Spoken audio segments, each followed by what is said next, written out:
up on it until you mentioned it. Mm-hmm. Maybe it's a little advanced for his time. I don't know how many, knees to the stomach followed up by punches were back then. It's kind of almost a martial arts type of move. Yeah. Well, I guess he's a different kind of fighter. But he is. I mean, yeah, he was trained by a priest in a prison. Richard Harris.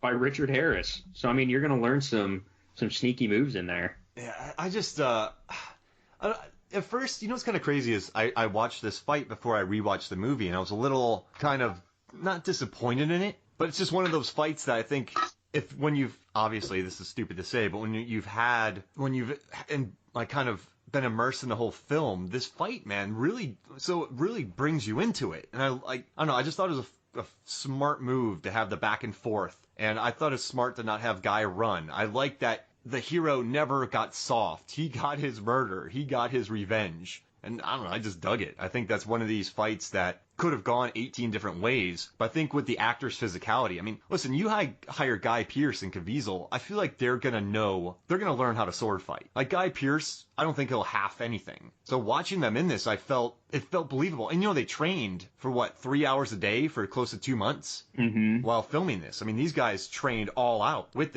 Hobbs. I mean, probably during Princess Bride, every day they trained for that famous sword fight. So I mean, these guys put in the time and it shows. And I think sometimes it's smart when you have non-professional fighters doing a shorter fight because they can master the steps that much better. Well, I think it adds to a believability factor to it as well. You're not cutting away to what could potentially be a body double. I mean, there's a few shots in there where you don't see either one's faces, where I suppose it could be body doubles, but the shots are so brief and the angles are wide enough that, I shouldn't say wide enough, but they're still believable that it could be the actual actors going at it. Mm-hmm.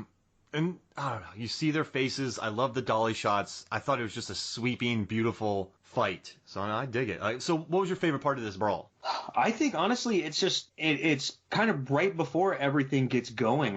There's two parts that I really love. I love when Dantes shows back up and he has those rhetorical questions to himself. How did I escape? With difficulty. How did I plan this moment? With pleasure. That's just some cold-blooded stuff to drop onto somebody. And then where he kind of wins that and Guy Pearce rides off, and then I love that moment where Pearce stops on the horse and then it cuts to his POV just looking out over the grass and there's nothing there. There's just nothing out there for him. And he's like, well, I might as well just turn around and kill or be killed. There's no point in going anywhere else. I think that is the mark of a really good quality villain. He just knows there's nothing else out there for him. There's no point of continuing unless he can finish it. Yeah, you're right. It's just such a cool, I know this doesn't sound cool, but such a cool hate-filled fight. It's just two gentlemen being primal. And that rock throw. I know we've mentioned it 3 times, but that rock throw is legit. Oh, that's my favorite. Because just in the script, they just think he finds a rock and pegs Guy Pearce with it. Just makes me happy. I love rock. Do you think that was scripted, or do you think it was a way for him to give himself, I wouldn't say ad-libbed, but, improv a little bit? Well, I mean, Hobbs is on it, so they probably thought, okay, because in the scene prior, Dantes desorted Mondego, and then, he gets his sword back, so then they kind of played on, he has a sword, he doesn't, so yeah, how would we slow down Guy Pearce? Well, hit him with a large rock. I mean, that makes sense. I'd do that. If I was in a fight and someone was running at me, I'd peg him with a rock. Oh, yeah, I'd find anything I could. You would, too. I would not want to fight you, Tom. I feel like you'd be like Honey Badger rules. Oh, man. Find anything. A book, a coffee mug, my blue snowball microphone. That's right in front of me. I'd find anything I could to keep in it. Just beam somebody. No, this is good, man. So I appreciate you joining me on this one. I had a lot of fun. I actually had a lot of fun revisiting this film.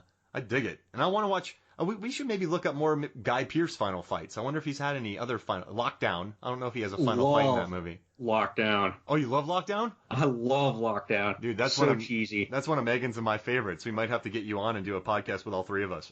I would do that. That's awesome. All right, dude. Well, thank you for joining me, man. Thank you. All right, so for me, Mark Hoffmeyer, and for Tom Trezmer, this is Final Fights. We'll see you next week.